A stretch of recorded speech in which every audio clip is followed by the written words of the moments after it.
DZRMN Serbisyo Publiko. Radyo mo nationwide. Tatak RMN Serbisyo Publiko. Radyo mo nationwide. Isa pong magandang hapon mga kasama. Bismillahirrahmanirrahim. Assalamualaikum warahmatullahi ta'ala wabarakatuh. Magandang hapon pa rin ang ating pagbati kasama ang maestro. Ito sa ngalan po ng ating station manager Radyoman Sir Erwin Cabilbigan. Sa ngalan din ng ating nakakagapay. Diyan po sa may technical side, Radyoman Maestro. Go ahead. Radyoman Engineer Chief Alvin Castellon at dito naman sa kabilang bangyar si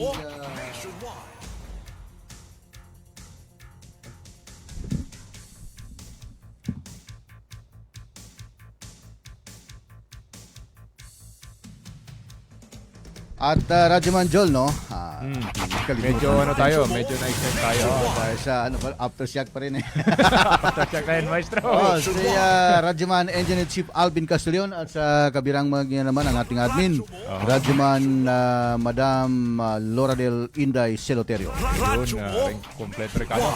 Kami po ang inyong tagapaglingkod mga kasama, ang inyong Radyoman Jul Di Mapalaw. At Radyoman Maestro Rahi Bansao. Magandang hapon, Bangsamoro. Yan po sa ating programa mga kasama na live na pong napapakinggan by una sa atin pong frequency kasamang maestro via FM dial po ng pong mga radyo 90.9 MHz, 90.9 MHz mga kasama at syempre pa yan po ay DXMY 90.9 Cotabato. Wag na pong kakaligtaan o wag na pong ilipat pa kasamang maestro. Mutok na lamang po dito po sa DXMY sa 90.9 MHz sa dial po ninyo pong mga FM radio mga kasama. Para kayo updated sa mga marites na may kabuluhan kasamang maestro. Yung balita, mga impormasyon, mga kaganapan, dapat inyong malaman. Maestro? At Radyoman Joel, isa po sa hanggang ngayon ay laman pa rin ng usapang kanto, usapang kalye at usapang pang-international, national at mapalokal man. Dito pong nangyari pong paglindol kanina Radyoman Joel, kung saan isa po sa ikinaalarma at ikinasawi ng ilang individual. Sapagkat dito Radyoman Joel sa bahagi ng Buluan ay mayroon pong dalawang nasawi na matapos nga itong madaganan ng madaganan na o gumuhong gusali sa General Santos City. Nako.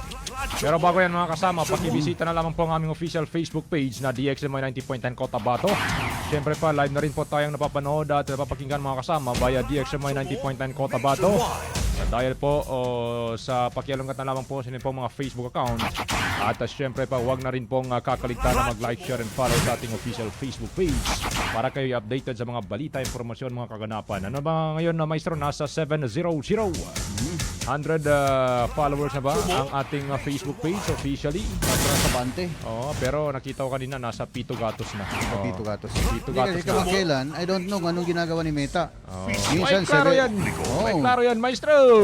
Klaro eh.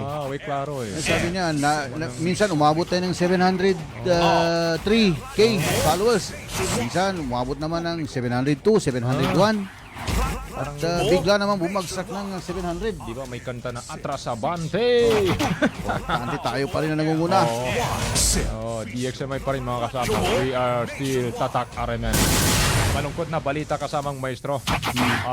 I guess sa kanina maganda na sana yung magiging flow mga kasama ng opening ng classes ngayong taong 2026 to 2027. Anyway, ngayon po mga kasama ay first day class nga po sana ng school year na ito mga ka-idol. Yun po ay June 8 kasamang maestro 2026. Pero yun nga kanina, ang isa po sa mabuting balita, magandang balita sana, iyon pong pagdating ng mismong pagbaba mismo ng Deputy Secretary ng Philippines kasama maestro. Si Secretary Sani Angara. Dito sa Cotabato City para bisitahin. At inunsan nga ho, yun pong magandang programa para po sa mga institusyon, especially dito po sa Cotabato City mga kasama. Pero bago siya dumating sa destination dito po sa Andy Village Central Elementary School kasamang maestro, yun na, ginulantang na nga ang buong Mindanao ng isang 7.8 magnitude na lindol na linog. Publiko. Naman, Ayun, Radyo Manjol, hanggang ngayon parang niyayanig pa yung upuan mo. Nakakahilo pa rin. Oo. Kasi nasa, kumbaga tayo na sa tuktok ng building. Kanina kasama maestro, parang ayaw kong bumaba dito. Pero nung nakita ko na yung sabi ng leader natin dito sa radio station, si station manager Sir Erwin, bumaba na tayo. Kaya nga kanina, aligaga tayo kung ano bang gagawin. Bababa o ano man. Pero Nagtaka ko kay si Radyo Mandesi aminin ko Ayaw niyang bumaba, kaya binuhat na lang parang bumaba. Sabi, dito na lang ako, kaya busy ako magawa ng news. Huwag ganun bro, pahamag tayo. Ganon. Kahit na mangyari. Pero naano ko doon kasama maestro. Aminin ko na sa buong buhay ko, nako, doon lang ako natakot dahil sa linog mga kasama. Pero with that regard, kasamang maestro, sisikapin natin makakuha ng informasyon, makapanayan po yung isa sa batikang PBOX officer, itong si Engineer Renier Amil Bahar, para po dito po sa para po sa kaliwanagan natin mga kasama regarding po sa naganap na lindol kanina. I guess patuloy pa rin yung mga aftershock kasamang maestro. Oo. Tuloy-tuloy pa rin. Kanina nga mga around 2 o'clock ata nakaramdam pa rin tayo dito, no? Oo, nakaramdam din ako pero medyo bala kasi tayo sa pagtapon ng balita doon naman sa ating level ng national. Regarding po sa regular na o namang sitwasyon dito po sa Cotabato City. Iba rin yun, isa rin yun sa call of our duty kasamang may Radyo Manjol, bago tayo papalawad sakaling nandyan na sa linya. Sige.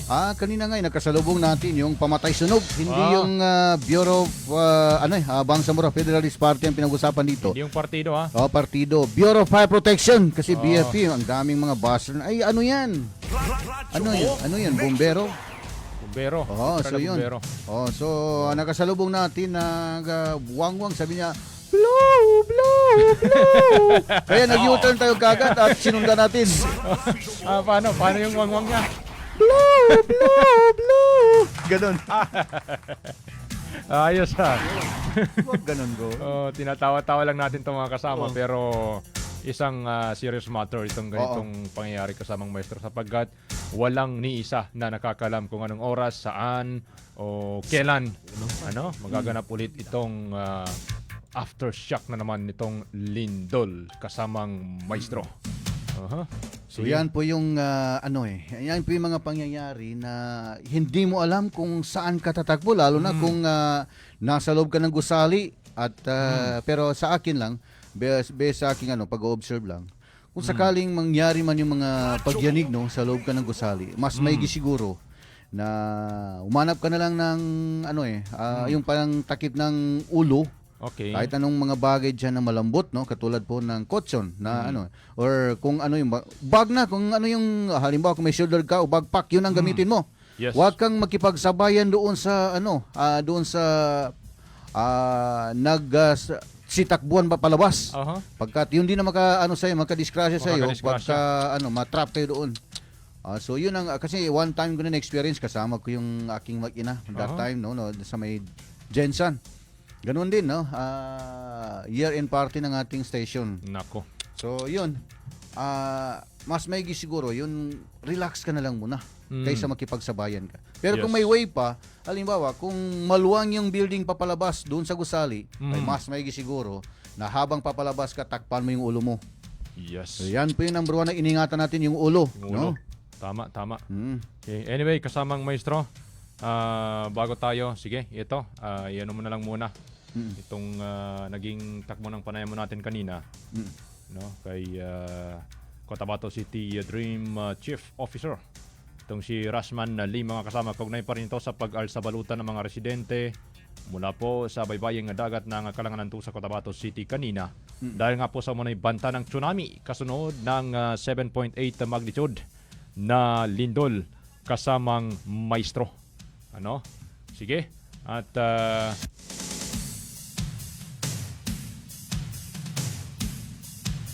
At yun nga, Radyo Manjol, isa po sa nakakalungkot na pangyayari, hindi inaasang pangyayari sapagkat ito ay kagustuhan ng Panginoon.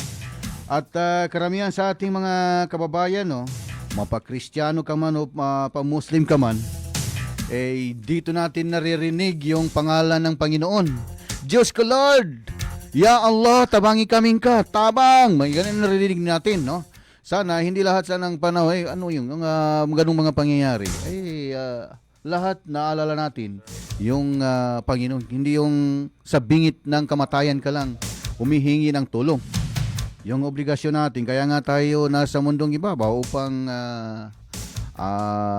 sambahin siya. Wala nang ibang dito kundi sambahin ang ating poong may kapal at gumawa ng kabutihan sa mundong ibabaw. Hindi yung naalala mo lang yung Panginoon pag nasa bingit ng kamatayan. So ito, Radyoman Joel, nasa area ng ating komunikasyon ng FIBOG. Kanila nga. At ito, mga kasama, ito pong si Engineer. I don't know kung may pagbabago ba sa posisyon ni Sir Engineer, pero ang nakita ko natin dito, Cagayan de Oro City at Cotabato Seismic Station Officer in Charge, si Engineer Renier Amil Bahar, mga kasama. Nasa linya ho natin, alam po natin na abalang-abala ito pong personahe na ito.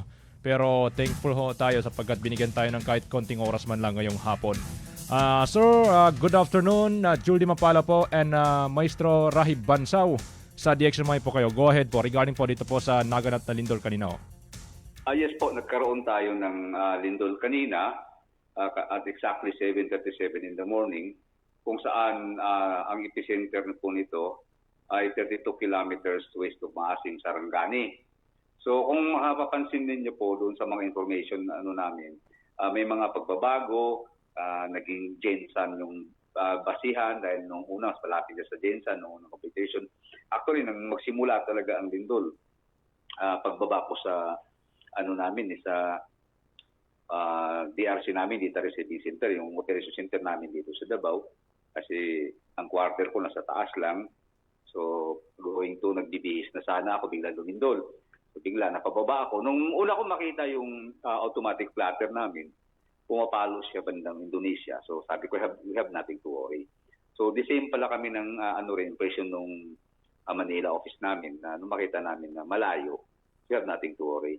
Now, as the time goes by, nagre-replat yung computer, lumalapit hanggang sa napansin namin yung mga namin, yung mga instrumento namin na silidin, pumapalo yung wave. So doon namin agad na-realize na local pala yung quake. Andito pala sa atin. And then noong hindi kasi basta-basta agad na antayin natin yung data papasok lahat. So upon gathering of all the data, ang computation natin is magnitude 7.8 at ang lalim nito is about sandali hindi ko na masyado memorize. 32 kilometers lang po ang lalim niya at naka-generate siya ng tsunami. No, 33 kilometers ang lalim niya at naka-generate siya ng tsunami. One thing is good, nakabigay po tayo agad ng tsunami alert na nag-a-advise ng strongly evacuate the seaside of facing southwest ng Philippines. So, nakabigay po tayo agad ng ganung advisory. Now, makita natin lahat ng malapit doon, ang daming damages. Gensan, pati hanggang Balut Island may mga namatay pa ata at hindi naman bumagsak pero basag yung pantalan nila. Dito rin sa Davao Occidental, may mga damages. But ang masyado ngayon is ang Gensan, including mga malls na sipagbagsakan, mga business establishment na sipagbagsakan. So, medyo lang po talaga ang Gensan ngayon. Then hanggang ngayon, as of this time, nakikipag-Zoom meeting kami sa kanila, sa Gensan. Wala pa rin power supply and hindi namin makulit-kulit yung mga data ng mga damages as well as yung kasi kumbaga, we have to respect also their LGU na nagsisikap pa rin nila ma-accommodate lahat ng pangangailangan nila. Ulitin ko, Sir Engineer, yung epicenter ng naturang lindol with 33 kilometer depth. Saan nga ho to, Sir Engineer? 32 kilometers po west of Maasim, Sarangani. Okay. So, naglabas nga ho kayo abruptly ng tsunami warning. As of now po ba, we know na within 5 minutes yung bate po sila pong pagde-describe before ay mararanasan na kung meron mang generation ng tsunami. Na-lifted na po ba ito, Sir Engineer? Ito pong inissue na tsunami warning, sir? Yes po, nagkaroon na po tayo ng tsunami cancellation. Hindi ko lang masyado maanohan yung oras. I'm looking at my cellphone kasi nandito yung cancellation. Nagpalabas tayo ng cancellation at exactly 3:37 po. Hindi pala to. Hindi to cancellation. Ito na pala. Dali lang ha. So, past 3 o'clock na po natin napalabas yung cancellation po ng tsunami. Ang basis po kasi nitong cancellation ng tsunami po is doon sa instrumento natin. Pagka hindi na pumapalo yung mga wave doon sa sea level monitoring natin, saka tayo magbibigay ng cancellation. So, ideally, yung tsunami po, pagka-generate ng lindol, 5 minutes after that earthquake, papalo na po kung ganun lang kalapit yung generation niya from the dagat, papalo na po agad. So, pero may mga factor din po na tinitingnan namin.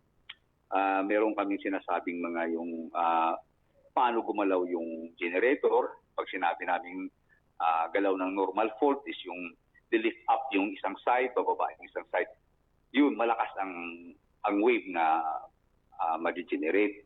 So, kanina, within the instrument natin, about 1.5 meters yung pinakamataas na na-generate.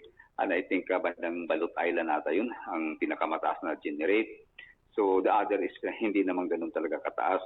Mga less than din naman na 1 meter yung iba. So may mga, yung sabi ko nga, mechanism ng paggalaw, pagka medyo pa-slide lang yung paggalaw noong generator, hindi ganun kalakas. Now, pagka slide lang siya going to the north at ang isa is going to the south, walang lift up ng either side. So, possible na hindi ma-generate ng tsunami or magkaroon lang ng sea disturbance na kukunti. So, ganun po yung pangyayari niyan. So, not all the time na pagka umabot ng magnitude 7 above o 6 above, makaka-generate ng malakas agad.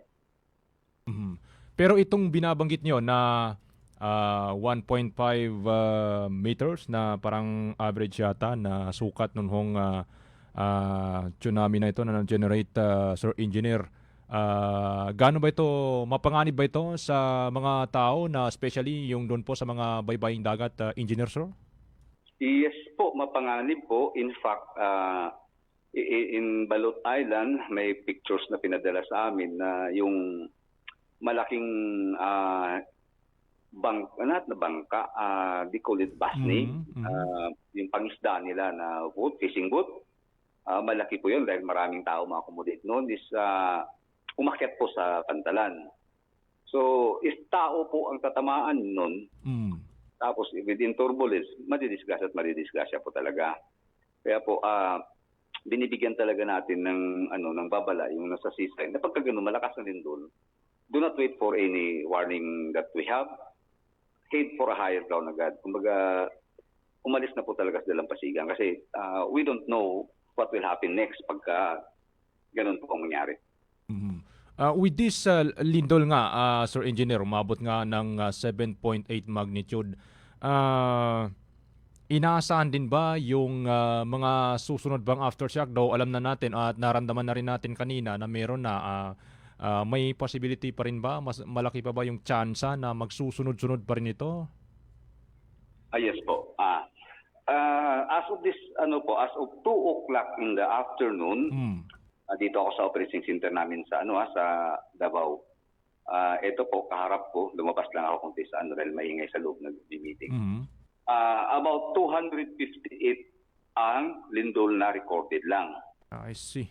As of 2 o'clock in the afternoon. Then mayroon tayong plotted na about 84 earthquake. Ang field po natin yan is 10. So yan po yung aftershock natin. Ang range po niyan is magnitude 1.3 to magnitude 6.7 po. As of 2 o'clock po yan. So hindi pa So, kabilang ibig kung Ang pinakamalakas natin magnitude doon sa aftershock is 6.7. Okay, I see. So doon naman po sa mga lugar, Engineer Sir, talking about the intensity naman, may mga na-identify, ano po ba yung mga lugar na identified na kumbaga nakaranas ng sabihin man natin na hindi pinaka pero malalakas na intensity, Engineer Sir? Yes. Pag sabihin natin intensity po, dyan po kasi natin binabase yung mga damages. Okay. Kaya po yan po yung tinuturo po natin sa mga DRR na way of reporting ng earthquake. For example po, ang Gensan po is nag-report agad ng intensity 7. Ang ibig sabihin po noon, damaging. Damaging earthquake will start from intensity 6. Now, but further siguro, assessment, dahil ito nga, pagkatapos itong meeting namin, papadala na po ng quick response team doon para mag-assess ng mga damages as well as titingin ng lahat ng impact. When you say impact of earthquake, it includes mga landslide, liquefaction, yan yung mga geological impact, titingnan po lahat yan. Now, possible na papasa yung yung Gensan ng intensity 8. Other places also, kasi ang problema talaga natin ngayon, wala po silang power supply, including their communications, internet, down po. So, ang hirap natin silang ma-reach out for this time. So, pahirapan for this time. Ito sa meeting namin, yun yung pinaka-problema namin ngayon. Paano namin di-deploy yung mga tao doon sa mga heavily impact na areas doon sa intensity 7 or 6 above. Yan. Now, in the nearby municipalities, mga provinces, nakaranas po ng intensity 5 and 4. Then, Cotabato City, nakaranas po tayo ng intensity 5. So, nearby municipalities ng Cotabato City, intensity 5. But unluckily, pahirapan din ang pagkuha ng report sa mga DRR natin.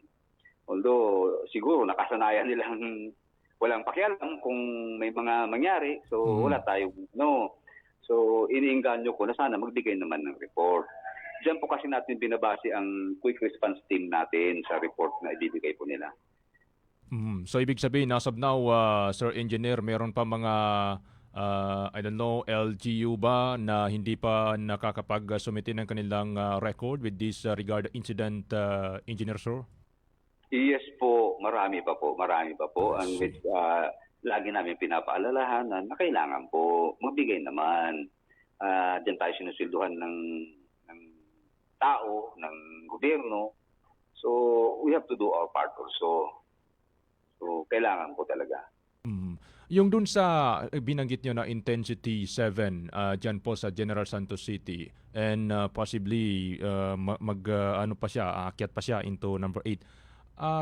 Gaano po ba ito, kumbaga, ka-devastating, Engineer Sir, when yun na nga, sasabihin natin na intensity? Gaano po ba ito kalaking impact? Yes po, masyado pong devastated po ang General Santos City. In fact, mayroon na, as of 3 o'clock itong pag-meeting lang namin, mayroon na po tayong not identified, but nabilang 15 po ang patay. And may mga missing pa dahil hindi pa naman yung mga bumagsak talaga.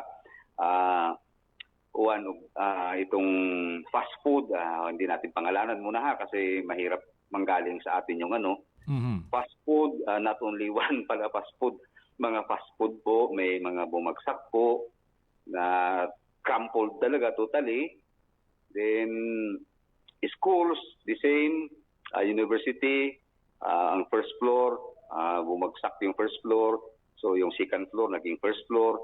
Then malls, including malls, 2 malls, heavily bumagsak ang mga parapet, ang mga walls.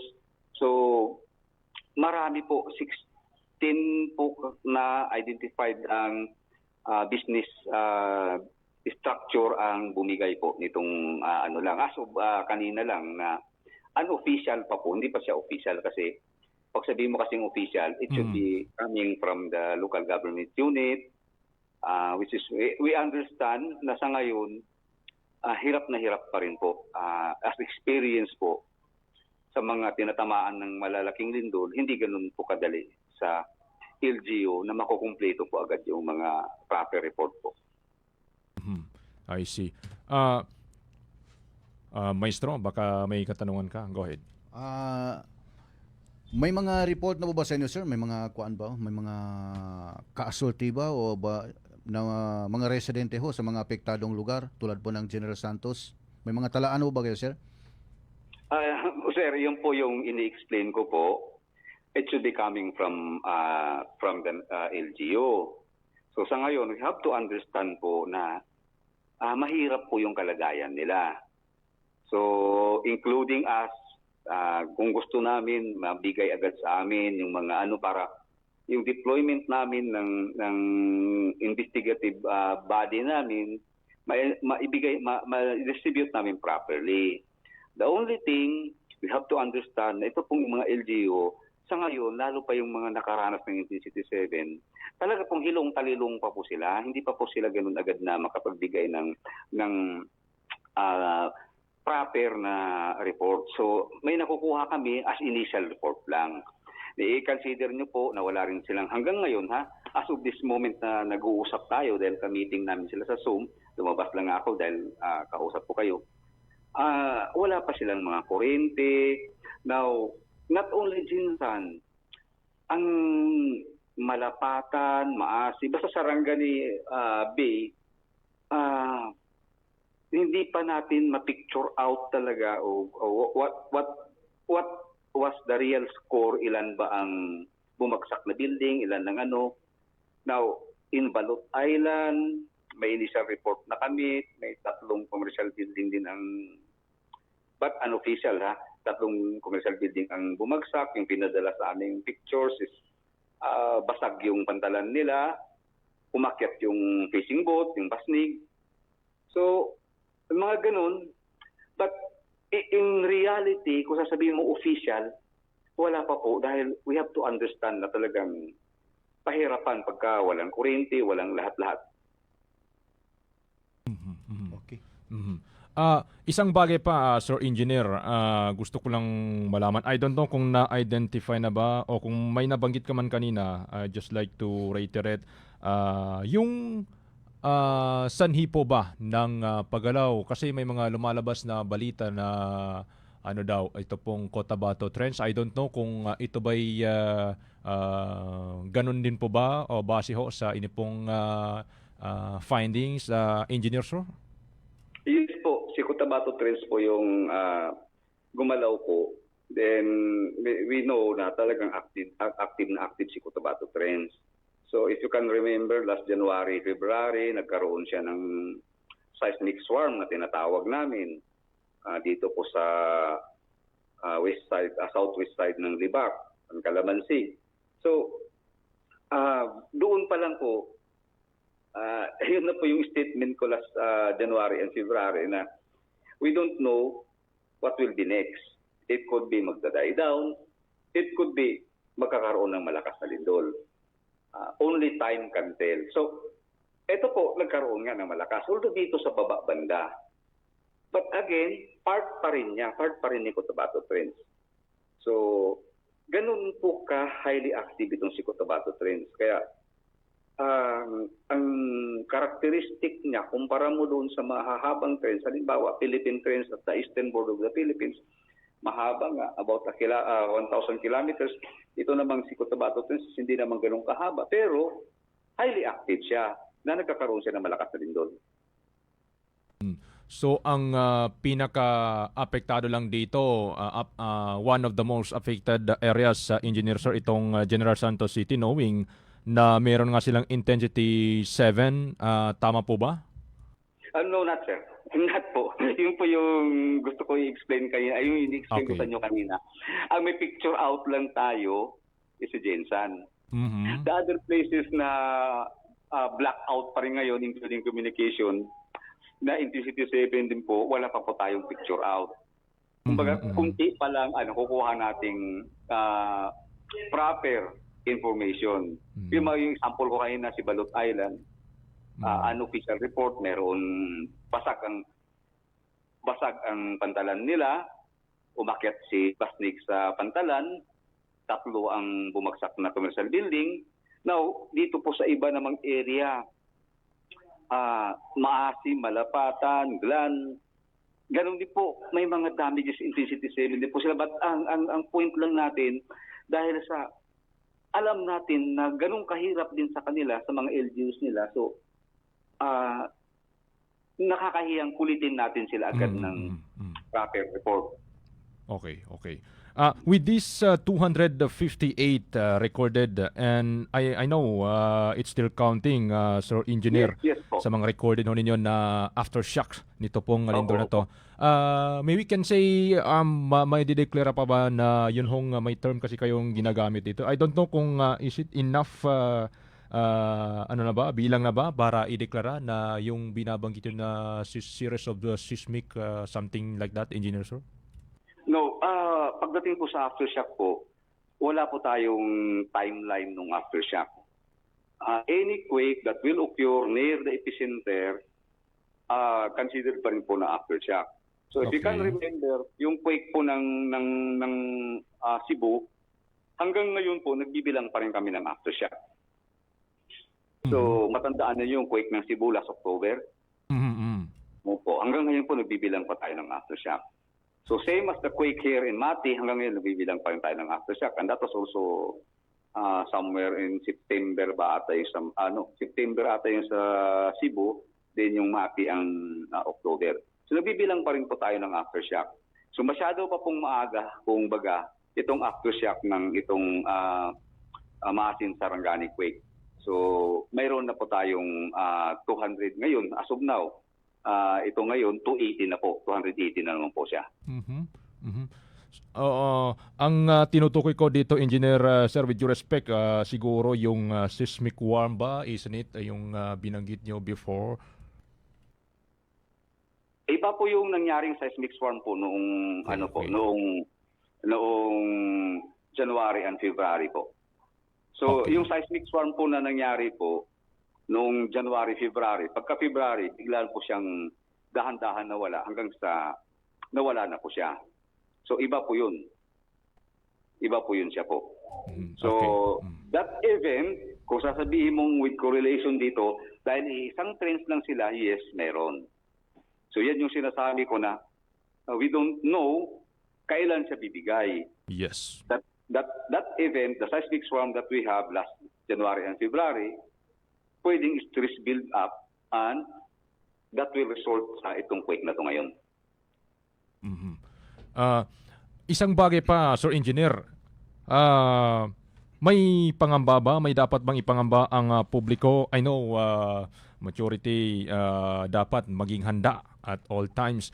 Yung doon naman po sa binabanggit dito is yung sa history ng Mindanao, ito pong the night killer na kumbaga mangyari ulit, though wag naman sana, we are wishing na hindi naman sana. May possibility ba, Engineer, sir, with this kalakas ng lindol nga na tumama ngayon? Yes po, may possibility po. Actually, ngayon pong August 17, magpi-50 years na po siya. So, we have big plans with the 50 years anniversary. Magkakandak tayo ng massive sa lahat ng affected sana, ng massive itong tinatawag natin na information campaign. Unluckily, naunahan tayo. So nagkaroon ng mas malakas pa na lindol. So although hindi siya kasing lakas ng 1976, kasi 1976 is magnitude 8 na po siya. So this time po is 7.8 lang po siya. So hindi siya ganun kalakas. But again, considered na strong earthquake na rin siya. So kaya siya nasabi ko, naunahan tayo. Sige. Okay, sir. Isang bagay pa. Ano last ang na lang? last question na lang siguro. Ano ang pinakamahalagang paalala ng PBOC sa publiko sa ngayon, sir? Go ahead, sir. Yes po, para sa akin po kasi every person may kanya-kanyang perception, may kanya-kanyang idea, kahit kami na magkaka-level ng pinag-aralan with respect sa lindol, magkakaiba rin kami ng idea. So para sa akin kasi, it's not the duck cover and hold. During earthquake, wala kang magawa talaga doing the cavern hold. Ako nga mismo kaninang umaga. I'll do that also kasi nasa second floor ako, masyadong emphasize yung shaking. So I do the cavern hold. But prior to the earthquake, para sa akin na pinaka-importante. So kung makita nyo ngayon, magpa-pancake ang building, nakita nyo yung sa Jinsan, bumagsak yung nawala yung first floor, yun yung term ko na pancake. Nawala yung first floor, yung second floor naging first floor. Tapos a certain fast food, crumple yung building, bagsak lahat. Kung sumunod tayo sa tama doon sa pagtatayo natin ng mga struktura, hindi mangyayari yan.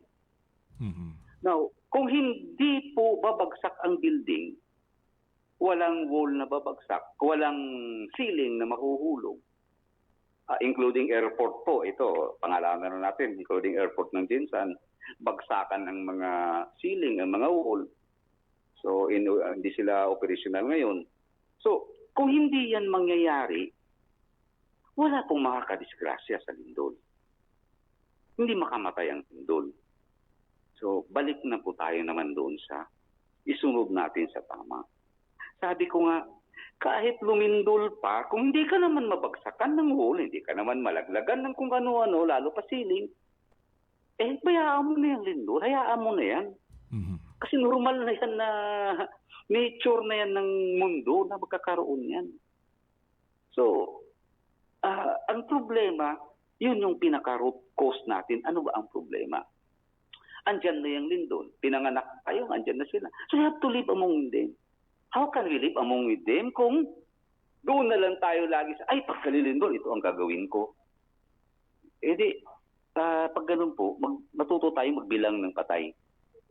So, ang pinaka-importante po, bago pa lumindol, doon po tayo kikilos.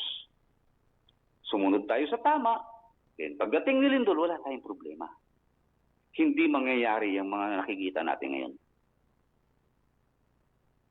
Sige. Okay.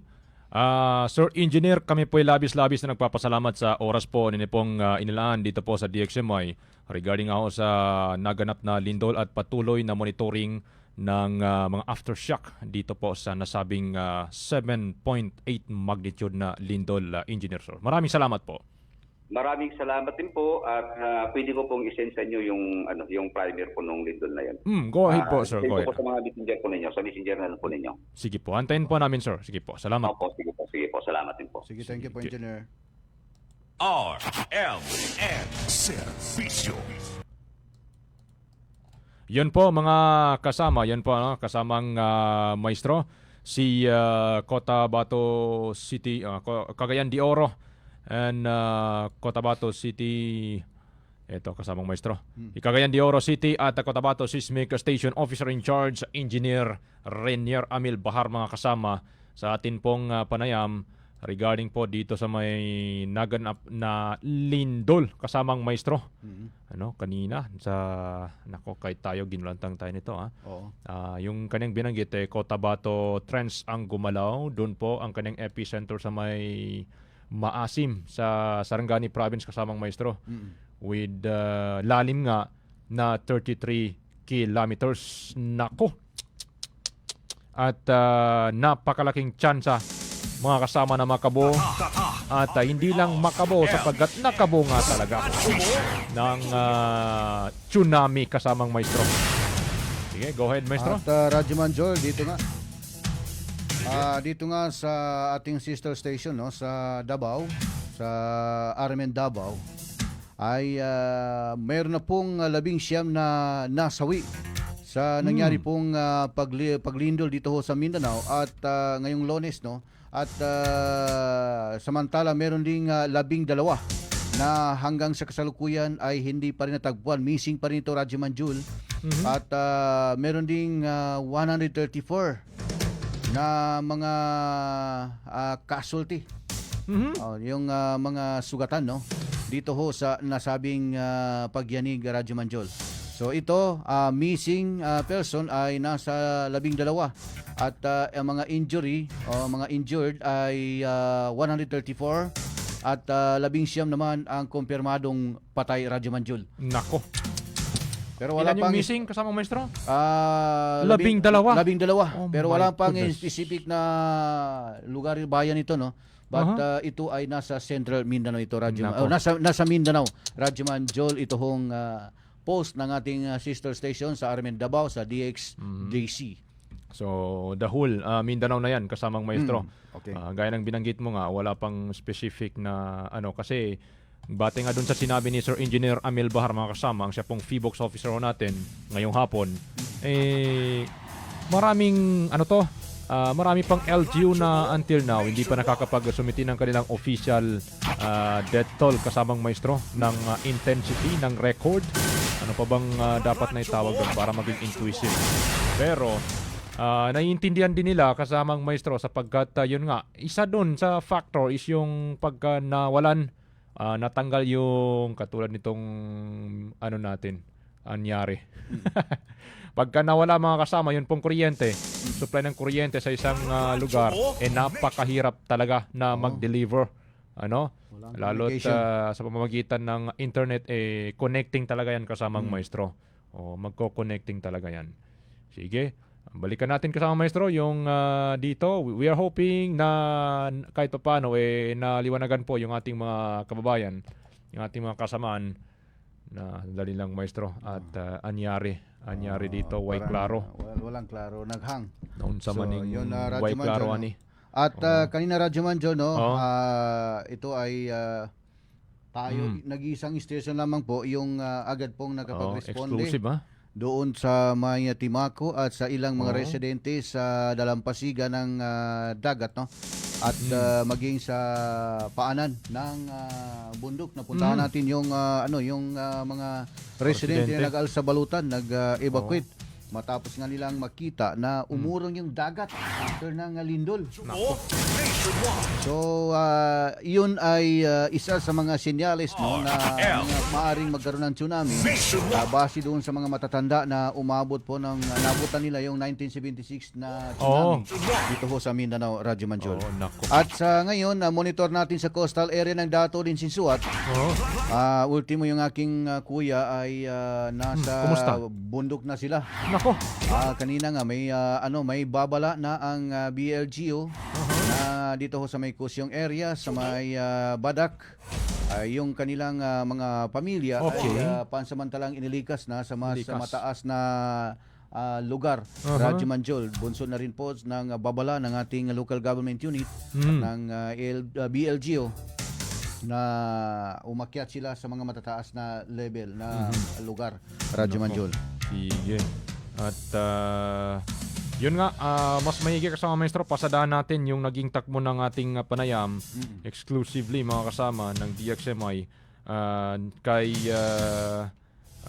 itong si Cotabato City Fire Officer 2. Siya pong spokesman ng Bureau of Fire Protection, BFP Cotabato City, si FO2 Anthony Henilo kasamang maestro. Okay.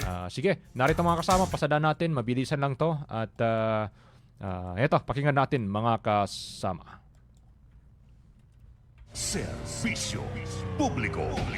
BFP para ma-verify sana kung anong nangyayari, pero since nakita natin nagsilikas yung mga residente na mula sa Barangay Buaya, Sitio Buaya ata. I think hindi ko ma-determine kung saan banda dito. As you can see, napakarami nila dahil natakot sila. So kami sa BFP, initially ang plano namin malipat lang sila dun banda sa Maikuan kasi nakita nyo naman yung takot sa mga natakot sa mukha ng ating mga residente dito sa area na ito ng Kalanganan, 2 or 3. Ayan, dito sa may Timaco Hill.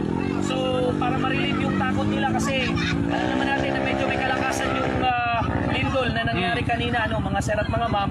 So, kami po sa Bureau of Fire Protection, rumispondi dito, not knowing na ganito pala sila karami, Ang akala namin may natrap or may nasaktan. So, kami sa BFP, agara namin rumispondi. Pero ito, mas maganda pala talaga na pinuntahan namin ito na 2 fire truck yung dala para kahit pa paano yung mga baro, tingnan nyo naman, as you can see, mga sir at mga ma'am, nakikita mo yung takot sa kanilang mga mata dahil di umano umatras yung tubig umatras yung sa dagat. Natakot sila na baka magkaroon ng tsunami. Ayan, nandito si MILG natin. Ano, kasama. Ayun, si Sir, MLG. morning. Sige. Mensahe nyo na lang, sir. So sa mga kababayan natin, actually meron naman talagang tsunami alert, pero di ko lang alam kung kasama yung Cotabato City. So mas maigi yung mga nakatira sa mga Dalampasigan, malapit sa Dalampasigan, lalong-lalo na dito sa area ng Cotabato City. Huwag din na po antayin na may rescue pang darating. Lumipat na lang po tayo sa mas mataas na lugar. Tama yung ginawa nila, umakyat sila dito sa may burol ng Timaco. At kung mas maganda, mas malayo sa dagat para di natin alam kung magkakaroon or hindi magkakaroon ng tsunami. Pero initially, Sir Anthony, wala pa rin casualty kahit paano. Wala naman sir, as you can see, nakikita natin na nabalot lang ng takot yung mga residente. Pinutakte kasi kami ng tawag sa BFP na di umano umatras na yung tubig at yung mga tao damang-dama namin yung takot sa tawag nila. That's why pinaresponde agad kami ng aming hepe, si Chief Inspector Attorney Omar Nasip D. Bakong. Pinaresponde kami dito para double check kung ano talaga nangyayari. So, as you can see, napakarami yung mga residente natin na mula sa sitio Buaya-Buaya ang nabalot ng takot. At yun, ang plano namin, dalhin na lang sila doon siguro sa Barangay Hall na medyo malayo-layo din dito sa dagat, mga sir at mga mga. Gaano po kahanda ang BFP Cotabato po? Ang BFP Cotabato City po ay train po tayo pagdating sa pagresponde. Pero kung ang tanong nyo po ay mapipigilan ba natin ang lindol, wala pong sino mang agency ang makakapaghinto sa lindol. Ang tangi po natin gawin sa BFP, kami po ay well-trained pagdating sa pag-handle ng ganitong senaryo. Pero ang epekto ng lindol, wala pong kahit sino man ang pwedeng makapag-stop ng lindol. At kaya naman kami sa BFP, hindi ko masisiguro na 100% na kaya namin respondihan lahat. Pero as much as possible, sa abot ng aming makakaya, kung may mga residente tayo dito sa Cotabato City na nangangailangan ng tulong, kung kaya pa ng ating manpower responde ang tropa ng Bureau of Fire Protection, Cotabato City Fire Station. Parking words lang siguro sir sa ating mga kababayan na apektado po dito nila. Yes, sa mga kababayan natin, ulitin ko lang, kagaya ng sinabi ko kanina, may tsunami warning na lumabas. Di ko lang alam kung kasama yung Cotabato City, pero as preventive measures ng Bureau of Fire Protection, Cotabato City Fire Station, agad kaming i-deploy ng aming City Fire Marshal, si Chief Inspector Attorney Omar Nasip D. Bakong. Actually, nakarecall yung mga personnel ng BFP Cotabato City ngayon, at lahat ng mga personnel, I think, makasali na rin yung mga sa area ng barn na naramdaman yung lindol. So kami sa BFP, 24/7, handa po kami mga sir at mga ma'am. Tawagan nyo lang po ang Bureau of Fire Protection. Kami sa Bureau of Fire Protection, Cotabato City Fire Station. Tawagan nyo po kami sa aming hotline number 0966-166-3427. Kung wala po kayong number, just dial 911 mga sir at mga ma'am. Tatak RMN. Serbisyo Publiko. Ayun, kasamang maestro, ganun kahanda. Kanyang binanggit nga na at all times ay handang-handa ang Cotabato City Fire Station na rumisponde sa kahit anumang hinaing ng mga kababayan natin, especially yun pong mga nangangailangan ng tulong, pag-rescue, at ano pa man kasamang maestro. At believe tayo sa BFP Cotabato sapagkat napakabilis. Ultimo yung kanilang spokesman ay siya yung nagmaneho Siya at mismong driver. siya yung nagmando pagdating sa lugar. Napakabilis at plansado yung kanilang trabaho, Radyo Manjon. Tama eh. Maraming salamat at yun nga kasi minamanman na natin matapos nga makasalubong natin na yun nga nagwangwang na ay sinunda natin grabe maganda yung flow yung kanilang assessment pagdating sa lugar, Radyo Manjol. Eto, may napasadaanan natin to kasamang maestro. Itong Office of the Civil Defense. Ay nako. Ito mga kasama. Meron pang isa mga kasama. Ipaparinig din natin kasamang maestro yung takbo ng panayam naman kay Cotabato City itong si Dream Officer, si Rascal o si Rashman Lim mga kasama. Narito kasamang maestro at ating pasadaan sa loob po ng 5 minuto na nalalabi sa atin pong program. Tatak RMN. Serbisyo Publiko. Okay. Ano ba itong nangyayari ngayong umaga, Sir, as of now sir, kasi merong mga false news na umatras po yung tubig sa may Timacong area. Upon assessment namin together with Bureau of Fire, Public Safety and bomb ready natin, wala naman pong signs na umatras yung tubig. Actually for now, makikita nyo, check natin sa tide charts natin, pati sa mga monitors natin, pa-high tide po tayo. Kanina alas 4, mababa po yung tide. So, mabilis lang po umakyat yung tubig. So, as of now, 10:47, yung pinaka-peak niya na nag-high tide tayo. That's why tumaas yung tubig. So, it's a good thing talaga may initiative itong mga taga-barangay natin, mga barangay, kalanganan to, na mag-evacuate din sila para for safety din nila na ganito. So, we have to address lang talaga yung situation na wala talaga pong mangyayari po na as of now. So, we are continuing to monitor the situation. Ngayon nga, pupunta pa kami ng Kalanganan Mother. Then, yun nga, as per advice po ng mayor po natin, is to monitor all. Make i-save po natin ang Cotabato City. So, Cotabato City na mga government government offices natin, na ikot na po natin kanina. Lifelines, hospitals, including schools, pero hindi pa po tapos. So, dahan-dahan na po namin yung mga concerned na barangay. As of now, may report kanina na tumbahan po ng puno. Puntahan na po din namin ito ngayon. Saan ngayon ang pansamantalang ililikas ng mga residente, sir? Dito po, wala na pong threat. Actually, wala pong threat. Good thing lang, may initiative po ito sila. So, upon hearing those threat, mga fake o mga false alarms po, pinupunta namin. Regardless kung ano pong tawag, whether it's false alarm o fake news po, puntahin po natin para ma-confirm natin. So that yung mga residente po, hindi po tayo makakos ng panic. Katulad nga nito. So, mainit po, umuulan. So, ang advice ko lang po sa kanila is magmasid-masid po tayo and be vigilant po sa mga senyales po, lalo na sa may tsunami. Malakas po yun din doon, mag-ingat po tayo sa aftershocks. So, alam po natin may standard po natin the cover and hold. Tapos, dapat always po sila may go bag. Meron din po silang mga numbers po. So, yun lang po ma-advise ko. Report po kami ngayon sa council. Then, mag-advise po kami anong next step po natin. Pangalan nga, sir? Rashman Nasserlin po. Tatak RMN Serbisyo Publiko. Yun, kasamang maestro, ang CDRM Office Chief ng Cotabato City regarding nga sa itong kanilang biglaang pagsugod kasamang maestro doon sa bahagi ng Timaco Hill. Kasunod nga ng report na itong mga residente, mga kasama, humingi nga ho ng tulong. At sa kanila pong kinaadman nung una, wala pang tulad nito, wala tayong music bed kasamang maestro. Ay nako. Pag ganun doon. Wala pang information kung ano bang nangyayari doon. Pero pag dating nila doon, mga kasama, maski nga tayo kasamang maestro, kahit na pasunod-sunod lang tayo doon, wala rin tayong information kung ano ba nangyayari. Basta't emergency lang yun. Di ba? Oo. So, yun. Ganun ka-active naman ang radyo man natin. No? Pag may namasid tayong emergency, pupuntan talaga natin yan. Magmamaneuver yan pabalik, mga kasama. Ultimo yung mga nanood, hindi natin napatsadahan. At syempre, ngayong hapon, pasyenta na lang po mga kasama sapagkat napakalaking issue po ito pong ating pinapasadaan ngayong hapon sa ating programa. But anyway, papasadaan din natin yan mga kasamang maestro. Hawak para natin si Rani Santisas nanonood at kay Sunshine Untong na nanood Radyo Manjol at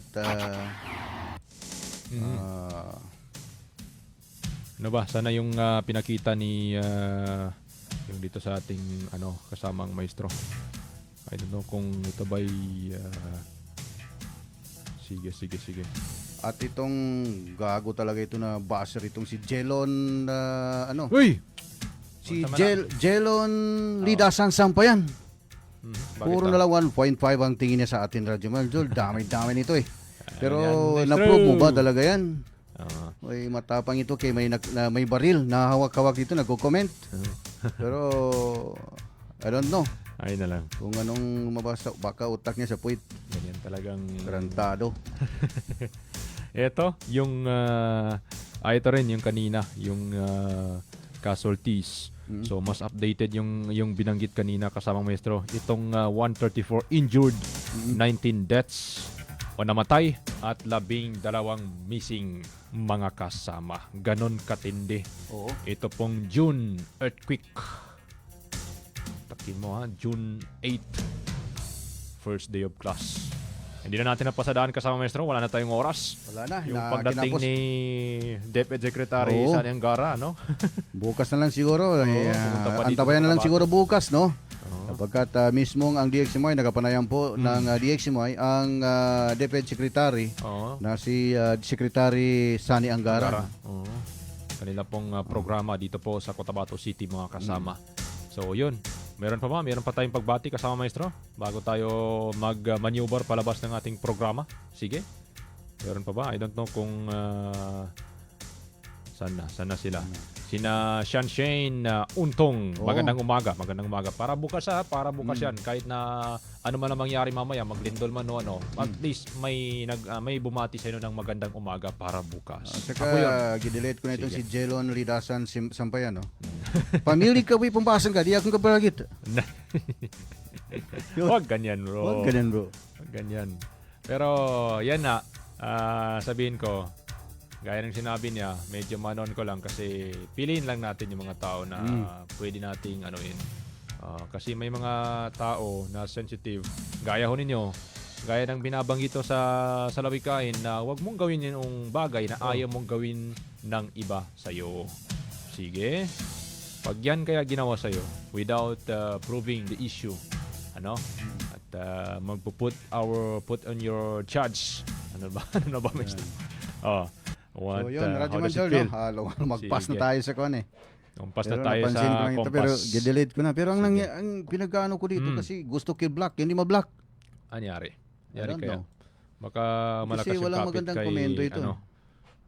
Hayaan mo na yan. Hayaan mo na yan, maestro. Ganyan talaga mga tao na yung taong mangmang, with due respect, exception, hindi lahat. Alam niyo yung taong mangmang, mga kasama, yun bang puro magsasabi kahit na walang alam? Tanungin kita, nakapagtrabaho ka ba ng media, bilang media, even 30 minutes lang? Kung wala, Oo. Hindi ay, man, nako. pero sige, okay lang. Mag-aral ka muna at alamin mo muna kung ano yung nasa likod ng isang issue at magbasa ka muna para hindi ka magmumukhang mangmang. Eto, kasama maestro. Meron pa? Wala na. Para Sige. hindi ka magmukhang tarantado. Oo. Sa ngalan ng ating station manager, Radyo Man Sir Erwin Kabilbigan. Sa ngalan din ng ating nakagapay, dyan po sa may technical side kasamang maestro. Sige. At si Radyoman Engineer Chief Alvin Castillo ng ating walang kakupas-kupas na admin, si Madam Inday Laura del Siloterio at si Attorney Trr. Diyan din ka, dumating na. So, ito po ang inyong Radyoman, Maestro Rahi Bansao. At ako naman, si Radyoman Julie Mapalaw, Tatak Armen. Armen. Magandang hapon po at maraming salamat mga kasama. Buo ang integridad sa pagkalap at paghahatid ng mga balita. Walang haka-haka, walang duda, buo at totoo ang mga